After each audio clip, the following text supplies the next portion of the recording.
Sigurado ako kung kayo'y sumusubaybay dito sa PBA ay alam niyo na yung lumabas na balita na itong si Shawnee Winston ay gustong kunin ang Barangay Ginebra. At ang tanong na lang ngayon ay kung ano ang posibleng mangyari dyan. Ito ang nakikita nating mga posibleng maging detalye dito sa trade ng Converge at Barangay Ginebra.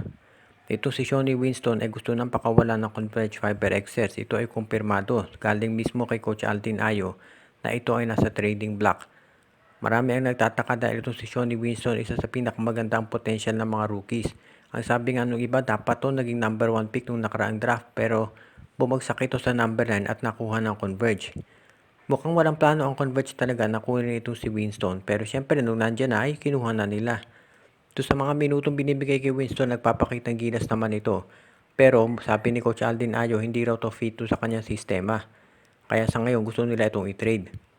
Sa tingin ng karamihan ay merong ibang gustong gawin ang Converge. Baka, for example, kung ito ay gustong kunin ng Barangay Ginebra, meron bang may offer ang Ginebra para dito kay Winston? Si Winston ay bata pa at napakataas ng potensyal.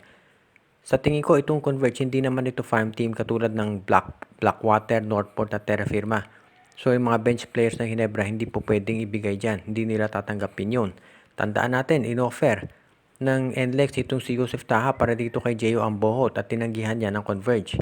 Kaya sa ngayon, sino ang pwedeng ibigay ng Barangay Ginebra para dito kay Shawnee Winston? Obviously, hindi naman nila ibibigay itong mga starters nila katulad nila Stan Hardinger, Aguilar, Thompson, at itong si Malonzo, hindi nila ibibigay ang mga yan. Si Maverick Anmisi galing na sa Converge yan, hindi na yung babalik doon. Dahil alam nga natin, hindi sila nagkasundo doon sa salary. Ito si Stanley Pringle, matanda na, hindi na rin niya kukunin nitong Converge Fiber Excess. At ito si LA Tenorio, hindi naman yan ititrade ng Ginebra. At sa ngayon, ang natitira na lang dyan, ito sila Von Pesumal, si Jeremiah Gray, itong si Nards Pinto, Sidney Onmobere at sila Ralph Koo. Itong si Jeremiah Gray ay merong injury kaya ito ay malabo ring i-trade ng Ginebra. At yung iba namang players at hindi ka equal value nitong si Shawnee Winston.